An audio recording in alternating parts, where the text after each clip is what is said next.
प्यारे मित्रों नमस्कार।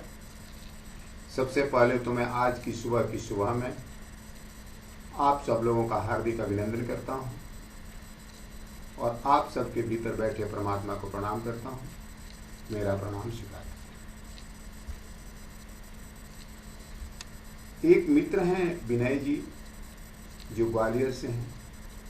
वे पूछते हैं कि चेतना के संबंध में आचार्य जी कुछ विस्तार से बताने की अनुकंपा करें। प्यारे मित्रों, कल हमने शरीर के संबंध में थोड़ी बात की थी। शरीर और चेतना कोई अलग अलग चीजें नहीं है। ओशो इस संदर्भ में कहते हैं कि condensed form of consciousness is mind and condensed form of mind is body. यानी शरीर, मन और चेतना अलग अलग नहीं है, बल्कि एक ही ऊर्जा के अलग अलग रूप है। जो आप शरीर, मन और चेतना कह रहे हैं, यह ऊर्जा का ही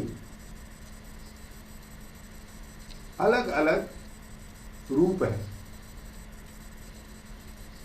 इस अस्तित्व में ऊर्जा के अलावे कुछ भी नहीं है। ऊर्जा ही इस अस्तित्व का आधार है। यह ऊर्जा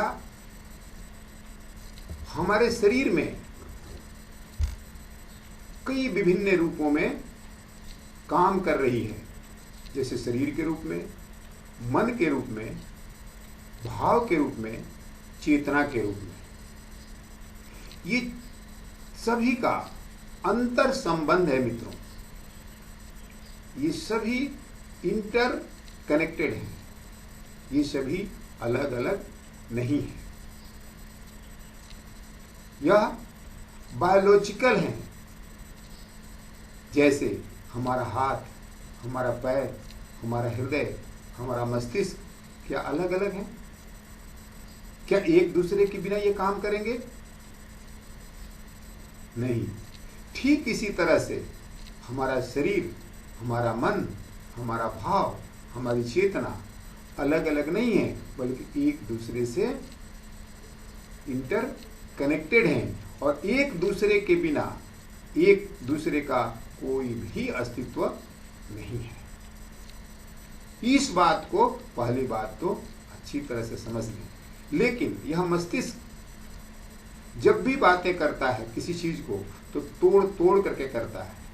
शरीर की बातें करेगा तो शरीर से संबंधित, मन की बातें करेगा तो मन, भाव तो भाव, चेतना तो चेतना।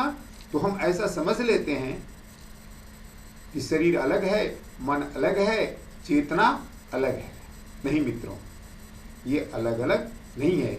यहाँ कोई भी चीज आइलैंड, द्वीप की तरह नहीं है, बल्कि सभी चीजें एक दूसरे से कनेक्टेड हैं। यहाँ तक कि आकाश धरती से, पेड़ पौधे मनुष्य से, हर चीजें यहां एक दूसरे के विरोधी नहीं हैं, बल्कि एक दूसरे के सहयोगी हैं, एक दूसरे की कॉम्प्लीमेंट्री हैं मित्रों। यह तो हमारा मस्तिष्क है जो समझता है कि ये सब चीजें अलग अलग हैं। इसीलिए तो कहा जाता है कि द्वैत से अद्वैत की यात्रा अध्यात्म है। द्वैत से अद्वैत की यात्रा अध्यात्म है। कैसे हम इसको समझ पाएंगे? इस समझने की, जानने की क्षमता को ही हम चेतना कहते हैं। चेतना कोई वस्तु नहीं है जो शरीर के अंदर बैठी हुई है और सभी चीजों को देख रही है। चेतना आपके जानने की क्षमता है, समझने की क्षमता है, नोइंग कैपेसिटी है, लेकिन यह जानने की क्षमता यहां प्रत्येक चीजों के अलग अलग है। ओशो तो ये यहां तक कहते हैं कि जड़ पदार्थों यानी पत्थरों के अंदर भी चेतना है। जैसे आपने सुना होगा कि कुछ पत्थरों के अंदर अधिक चेतना है और कुछ पत्थरों के अंदर कम चेतना है। जैसे हीरा, मूंगा, जो नाना प्रकार के पत्थर हैं जो आप अंगूठी के लिए यूज करते हैं, या आप किसी अंग को स्वस्थ करने के लिए यूज करते हैं, जो हमारे एस्ट्रोलॉजर्स बताते हैं, वो क्या गलत है? नहीं। उन पत्थरों के अंदर भी अलग अलग पत्थरों के अंदर अलग अलग एनर्जी फील्ड हैं, उनके अंदर भी चेतना है। ठीक इसी तरह से प्रत्येक पेड़ पौधे भी एक तरह के नहीं है। कुछ पेड़ पौधों के फील करने की क्षमता अलग अलग है, कुछ बहुत सक्रिय होते हैं।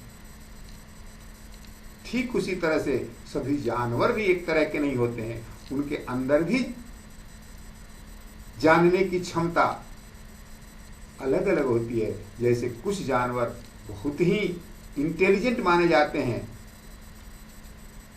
ठीक इसी तरह से मित्रों प्रत्येक मनुष्य को जानने की क्षमता भी अलग अलग होती है।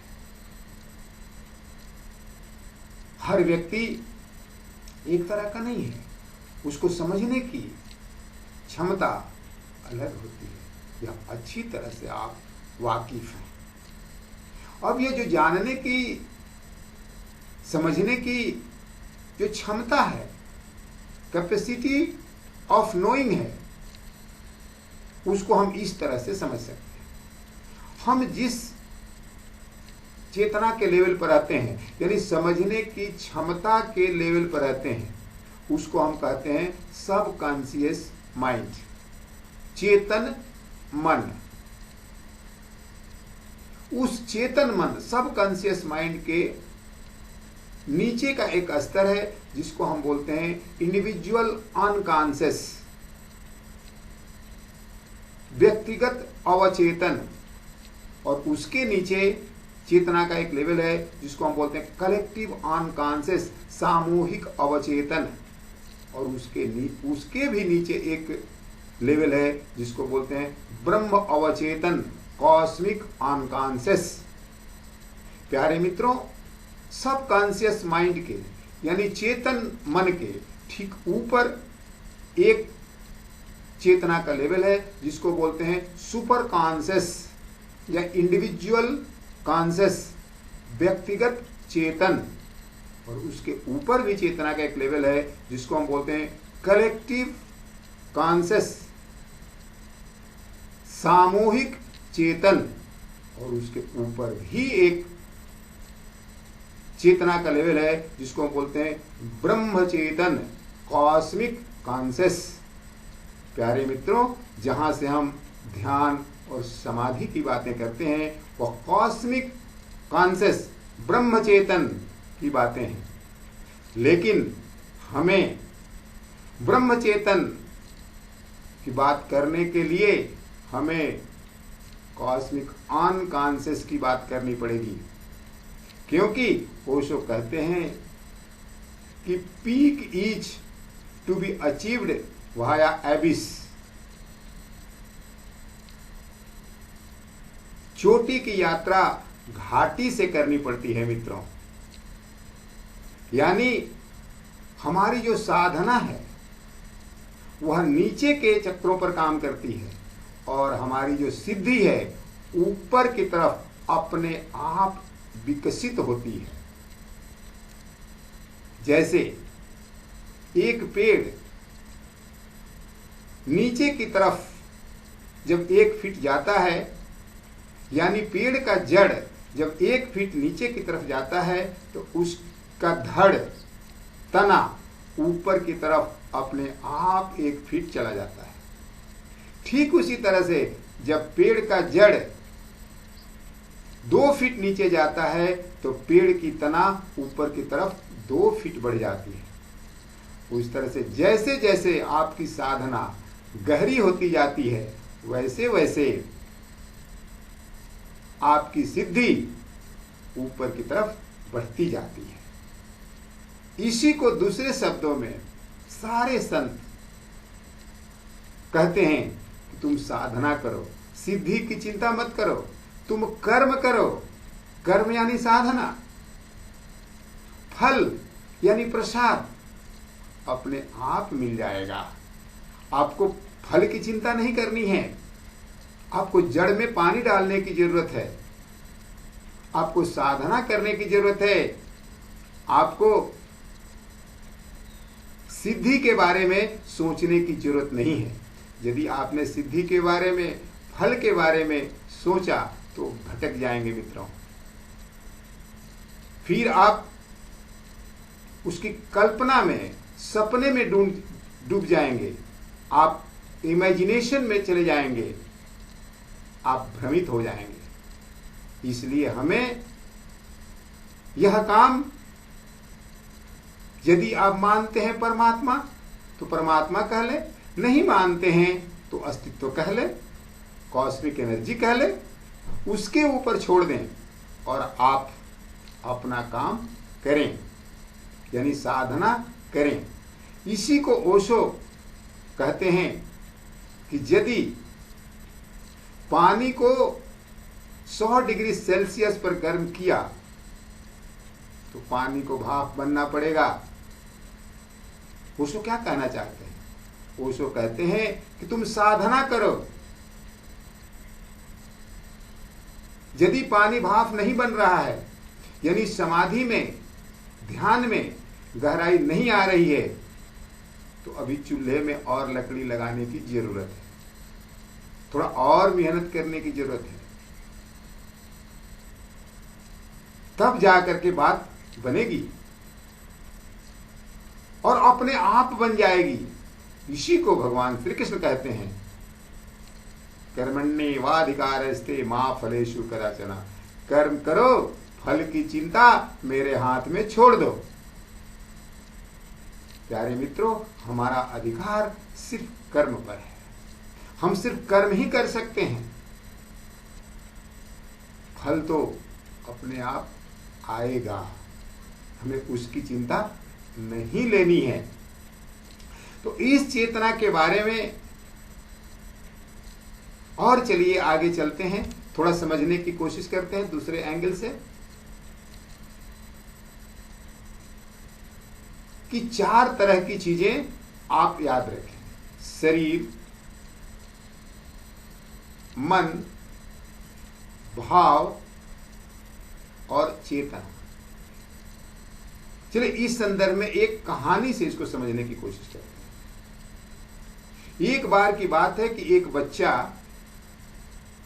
हॉस्टल में रहता था। उसके सामने ही एक घर में एक बूढ़ी औरत रहती थी जो ब्याज पर, इंटरेस्ट पर लोगों को पैसा दिया करती थी। उस बच्चे के मन में बड़ा आक्रोश था, क्रोध था कि यह बूढ़ी औरत गरीबों को परेशान करती है। एक समय ऐसा आया कि स्ट्राइक हो गया, हड़ताल हो गए और उसके पास हॉस्टल की फी देने के लिए उसके माँ बाप से पैसे नहीं आए। फिर वह बच्चा उस बूढ़ी औरत के पास गया कुछ पैसे उधार लेने के लिए। उस बूढ़ी औरत ने कहा कि तुम्हें कुछ गिरवी रखना पड़ेगा, कुछ बंधक रखना पड़ेगा, तब मैं पैसा दे सकती हूं। उस बच्चे ने कहा कि मेरे पास तो कुछ भी नहीं है। तब तक उस बूढ़ी औरत की निगाह उसकी कलाई पर बंदी घड़ी के ऊपर गई। उसने कही कि घड़ी तो तुम्हारे पास है, यदि तुम घड़ी मेरे पास रख दो तो मैं तुम्हें पैसे दे दूंगी। वह बच्चा घड़ी निकाल करके उसको दे दिया। वह बच्चा, वह औरत घर के अंदर अंधेरा था, लेकर के बाहर परकोटे पर देखने के लिए आई कि कितनी कीमत इसकी लगाई जा सकती है। तब तक वह बच्चा उसको नीचे से धक्का दे दिया। वह औरत नीचे गिर गई और इस दुनिया से विदा हो गई। प्यारे मित्रों, इस कहानी के माध्यम से मैं आपको बताना चाहता हूं कि उस बच्चे के अंदर अनकॉन्शियस में एक बहुत ही सूक्ष्म रूप में भाव आया था कि यह औरत अच्छी नहीं है, यह गरीबों का खून चूसती है। वह भाव धीरे धीरे उसके अंदर विचार बन चुका था और वह विचार धीरे धीरे एक्शन में बदल गया। इसीलिए कहा जाता है कि विचार, भाव और शरीर अलग अलग नहीं है। इसी को ओशो ने कहा था, कंडेंस्ड फॉर्म ऑफ